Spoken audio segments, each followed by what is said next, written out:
Hello बच्चों। आज हम लोग देखेंगे कि जो हमारा क्लास 12 का लैब मैनुअल है UP board Hindi medium chemistry का, उसको लिखने का तरीका क्या है, कैसे लिखते हैं। क्योंकि प्रैक्टिकल्स के टाइम चल रहे हैं, बच्चे काफ़ी परेशान रहते हैं, तो आप लोग को कुछ इस तरह का एक लैब मैनुअल मिलेगा। उसमें लिखना कैसे है, लिखने का पैटर्न क्या है, कौन कौन सी चीज़ें कहाँ कहाँ लिखी जाती हैं। क्योंकि जो बाहर से एक्सटर्नल एग्जामिनर आते हैं, ठीक है, वो यहाँ पर छोटी छोटी चीज़ों का बहुत ज़्यादा ध्यान देते हैं।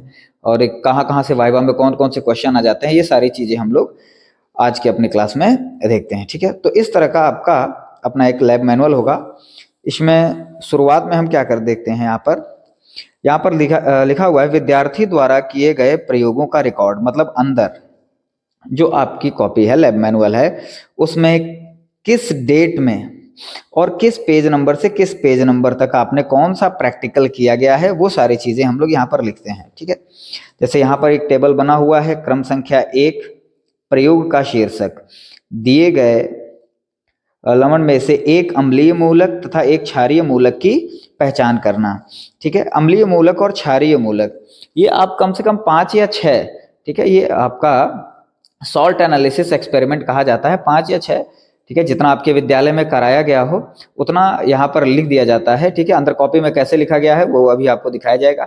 यहाँ पर जितने शीर्षक हैं, जो वहाँ पर आपने उद्देश्य लिखा हुआ है अपनी कॉपी में, अभी आगे देखा जाएगा, जो उद्देश्य होता है वही उद्देश्य हम यहाँ पर लिख देते हैं। और किस तारीख में आपने प्रैक्टिकल किया है और किस पृष्ठ संख्या से किस पृष्ठ संख्या तक वो आपका एक्सपेरिमेंट आपने लिखा हुआ है। ठीक है, और यहाँ पर आपके टीचर्स के द्वारा साइन किया गया रहता है। ठीक है, तो यहाँ पर देख रहे हैं हम लोग कि यहाँ पर 10 एक्सपेरिमेंट इस कॉपी में लिखे गए हैं। ठीक, तो इस तरह से इस जो इंडेक्स इसको कहा जाता है, प्रयोगों का रिकॉर्ड, इसको इस तरह से फिल करते हैं। अब हम लोग देख लेते हैं कि पहला एक्सपेरिमेंट क्या है। सबसे पहले यहाँ पर लिखा गया है प्रयोग प्रोजेक्ट संख्या 1। ठीक है, प्रयोग का नंबर लिख देंगे, किस डेट में किया है आपने, डेट और उद्देश्य। ठीक है, उद्देश्य में ध्यान देंगे कि दिए गए अकार्बनिक लवणों में से एक अम्लीय मूलक तथा एक क्षारीय मूलक की पहचान करना। ठीक है, कई बार होता क्या है कि इसको प्रश्न के रूप में बच्चे लिख देते हैं कि करिए। ठीक है, यहाँ पर क्या लिखेंगे, करना लिखेंगे। ठीक है, और उसके बाद हम एक ऑब्जर्वेशन टेबल बनाते हैं। ऑब्जर्वेशन टेबल में क्या लिखते हैं, एक्सपेरिमेंट मतलब उस प्रयोग में आपने क्या क्या किया, ऑब्जर्वेशन मतलब प्रयोग करने के बाद आपने क्या क्या चीजें देखी, और उसके बाद कंक्लूजन या इन्फेरेंस मतलब जो आपने ऑब्जर्व किया है, जो आपने देखा है, उससे आप किस निष्कर्ष पर, किस नतीजे पर पहुंचे हैं। ठीक है, अच्छा, इसके बाएं साइड में जो हमारा सादा पेज होता है, सादे पेज पर हम जो अभिक्रियाएं होती हैं, जो रिएक्शन इन्वॉल्व है किसी भी एक्सपेरिमेंट में, वो सारे के सारे रिएक्शन लिखे रहते हैं। देखिए, एक यहाँ पर एग्जांपल ले लेते हैं हम। एक परखनली में थोड़ा सा लवण लेकर उसमें डाइल्यूट H2SO4 मिलाया, तनुसल्फ्यूरिक अम्ल मिलाया गया है, तो सनसनाहट के साथ रंगहीन गंधहीन गैस कार्बन डाइऑक्साइड गैस निकलती है। ठीक है, जब आप इस एक्सपेरिमेंट का वाइवा तैयार करेंगे तो जो एग्जामिनर आएंगे वो इस गैस का नाम पूछ सकते हैं कि कौन सी गैस निकल रही है। ठीक है, कार्बोनेट का टेस्ट है ये। ठीक है, जो ये एक्सपेरिमेंट है ये आपका क्या है, सॉल्ट एनालिसिस है। इसमें हम एक अम्लीय मूलक तथा एक क्षारीय मूलक की पहचान करेंगे। ठीक है, ये वो वाला एक्सपेरिमेंट है। तो इस पेज पर आपका लिखा हुआ है, आप वीडियो पॉज करके देख सकते हैं कि लिखना किस तरह से है। ठीक है, ये आपका अम्लीय मूलक है। इसमें हम लोग 3 एक्सपेरिमेंट लिखते हैं। एक आपका प्रीलिमिनरी होता है, प्रीलिमिनरी मतलब संभावना बताता है कि हाँ कार्बोनेट हो सकता है। ठीक है, बाकी हमारे जो दोनों होते हैं उनको बोलते हैं कन्फर्मेटरी टेस्ट। तो इस तरह से 3 टेस्ट लिखते हैं। बाकी आप किताबों में अगर जाकर के देखेंगे तो कई सारे टेस्ट दिए रहेंगे। इसी एक्सपेरिमेंट का, एक्सपेरिमेंट 1 का ही हमारा नेक्स्ट, ये अम्लीय मूलक हो गया, एक क्षारीय मूलक बचा है।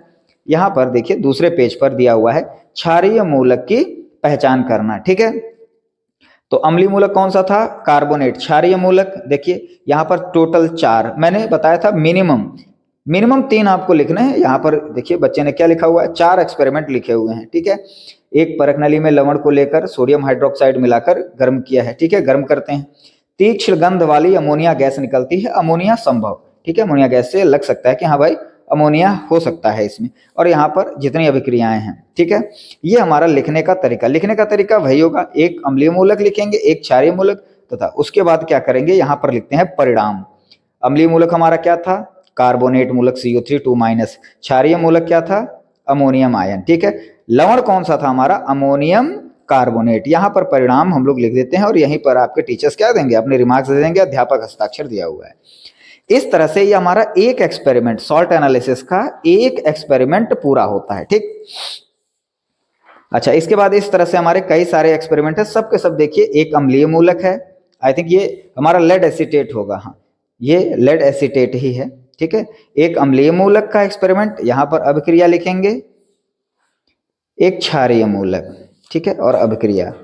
ठीक है, तीसरा एक्सपेरिमेंट एक अम्लीय मूलक और एक क्षारीय मूलक। इस तरह से हम अम्लीय मूलक और क्षारीय मूलक लिखेंगे। ठीक है, लिखने का तरीका हमारा ऐसा ही होगा, एक ऑब्जर्वेशन टेबल बनेगा। ठीक, अब इसके बाद हम लोग देख लेते हैं कि एक और एक्सपेरिमेंट है टाइट्रेशन का, अनुमापन। ठीक है, तो अनुमापन कैसे लिखेंगे, लिखने का तरीका क्या होगा, ये सारी चीजें हम लोग देख लेते हैं। हाँ, अब आपके सामने है अनुमापन, टाइट्रेशन। ठीक है, ये सबसे ज्यादा मार्क्स का आता है आपके बोर्ड एग्जाम के प्रैक्टिकल में, और ये आपका कंफर्म है कि एक टाइट्रेशन आपको करना ही करना है। ठीक है, अब देखिए यहां पर दिया हुआ है प्रोजेक्ट संख्या 9, मतलब इसके पहले 8 अम्लीय तथा 8 क्षारीय मूलक का एक्सपेरिमेंट इस बच्चे ने लिख दिया है। ठीक है, अच्छा, इसमें उद्देश्य में क्या है, फेरस अमोनियम सल्फेट यानी कि मोहर लवण का लगभग n/20 सांद्रता का, मतलब 1/20 नॉर्मलता सांद्रता पर मानक विलयन बनाना है तथा उसकी सहायता से पोटेशियम परमैंगनेट की सांद्रता हमें ग्राम प्रति लीटर में ज्ञात करनी है। ठीक है, मतलब इसमें करना क्या है वो चीज समझ में आ जा रहा है। फेरस अमोनियम सल्फेट मोहर लवण का हम एक विलयन बनाएंगे और उसकी सहायता से पोटेशियम परमैंगनेट की सांद्रता पता करेंगे। ठीक है, अब टाइट्रेशन क्या है, एक्सपेरिमेंट कैसे करते हैं, ये वीडियो उस बारे में नहीं है। ठीक है, ये वीडियो है कि टाइट्रेशन का एक्सपेरिमेंट कॉपी में लिखते कैसे हैं। ठीक, आवश्यक सामग्री उसके बाद लिखेंगे, burette pipette, conical flask, burette stand, funnel आदि। ये सारी चीजें आपके बाहर के जो एक्सटर्नल एग्जामिनर हैं ये पूछ सकते हैं। ठीक, आवश्यक विलयन कौन कौन सा है, पोटेशियम परमैंगनेट का दिया हुआ विलयन, तनुसल्फ्यूरिक अम्ल, इसकी सांद्रता पूछ सकते हैं कि आपके लैब में जो तनुसल्फ्यूरिक अम्ल रखा गया है उसकी सांद्रता कितनी है। मोहर लवण का मानक विलयन आपने बनाया है, ठीक है, वो कितनी सांद्रता का बनाया है। इसके बाद इसका सिद्धांत, कौन कौन से रिएक्शन इन्वॉल्व है। देखिए इसमें जो रिएक्शन इन्वॉल्व है वो यहाँ पर सादे पेज पर नहीं लिखेंगे, वो यहीं पर रहेगा। ठीक है, अब उसमें सूचक, ठीक है, इंडिकेटर, सूचक क्या लिख देंगे कि सूचक क्या क्या चीजें होती हैं, कुछ सूचकों के नाम। अब यहाँ पर देखिए अवलोकन, मानक विलयन, मानक विलयन मतलब जो आपने फेरस अमोनियम सल्फेट जो विलयन बनाया है उसके बारे में है कि भार उसका आपने कैसे निकाला है, उसका एक अलग से टेबल बना है यहाँ पर। ठीक है, अच्छा, इसके बाद अवलोकन के बाद हमारा आता है यहाँ पर ये ऑब्जर्वेशन टेबल, यही हमारा टाइट्रेशन का मेन है एक्सपेरिमेंट। ठीक है, वो ब्यूरेट में आप आयतन देखते हैं। ठीक है, ये 20 ml, इसको आपने पिपेट से सक किया होगा, जब एक्सपेरिमेंट किया होगा तो पिपेट से जो फेरस अमोनियम सल्फेट 20 ml सक किया होगा, ये उसका आयतन हम लोग लिखते हैं। और ये ब्यूरेट की रीडिंग है। ठीक है, ब्यूरेट में 0 से शुरू किए, पहली बार में 18 ml पर आकर के रुका, 18 से फिर 37 पर आकर के रुका, तो कितना आयतन आपका निकला, मतलब इसमें से यही घटा करके। ठीक है, ये जब आपने एक्सपेरिमेंट किया होगा तो उसके वहां पर आपने ऑब्जर्व किया होगा। ठीक, तो ये काफी हद तक ये 18 19 18 18 मतलब 18 ही इसकी रीडिंग 18 के आसपास ही आ रही है, 18 ml के आसपास। यही हम लोग एक्सपेरिमेंट मेन जो है हम लोग करते हैं, यही ऑब्जर्वेशन टेबल बनाना पूरे टाइट्रेशन का मेन उद्देश्य होता है। ठीक, अब यहाँ पर गणना लिखेंगे। ठीक है, अवलोकन के बाद ये टेबल आप यहाँ पर भी बना सकते हैं, यहाँ पर बनाया है कोई बात नहीं, इस बालक ने, ठीक है, जगह को बचा लिया है। ये अवलोकन के बाद आप ये ऑब्जर्वेशन टेबल यहाँ पर भी चाहें तो बना सकते हैं, कोई दिक्कत नहीं है। ठीक है, गणना, ठीक है, गणना जो फॉर्मूला इन्वॉल्व होगा लिखेंगे, फॉर्मूले में वैल्यू पुट करेंगे। ठीक है, फेरस अमोनियम सल्फेट के मानक विलयन की सांद्रता। ठीक, दूसरी गणना करेंगे फेरस अमोनियम सल्फेट के मानक विलयन की नॉर्मलता निकालेंगे। ठीक, उसके बाद पोटेशियम परमैंगनेट विलयन की नॉर्मलता।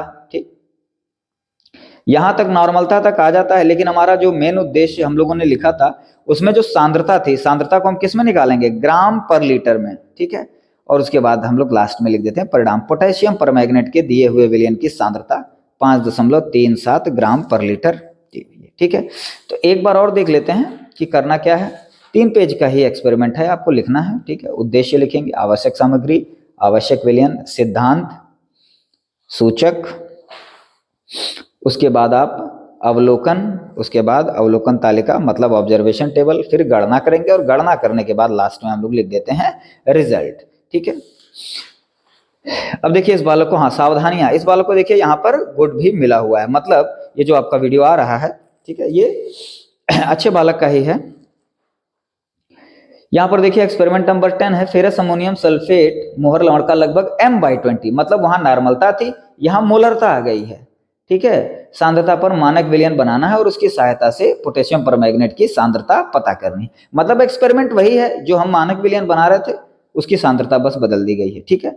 ठीक उसी तरह से लिखना है, लिखने के तरीके में कोई अंतर नहीं, उद्देश्य लिखेंगे, आवश्यक सामग्री लिखेंगे, आवश्यक विलयन लिखेंगे, सिद्धांत लिखेंगे, फिर सूचक, अवलोकन, ठीक है। यहाँ पर देखिए अभी अवलोकन तालिका नहीं बनाई गई है, ठीक है, इस बालक ने भी नहीं बनाया है। गणना करेंगे और गणना करने के बाद आप सीधे यहाँ पर रिजल्ट, अच्छा ये इसीलिए ऑब्जर्वेशन टेबल नहीं बना है, इसलिए बच्चे ने रिजल्ट नहीं लिखा है, ठीक है।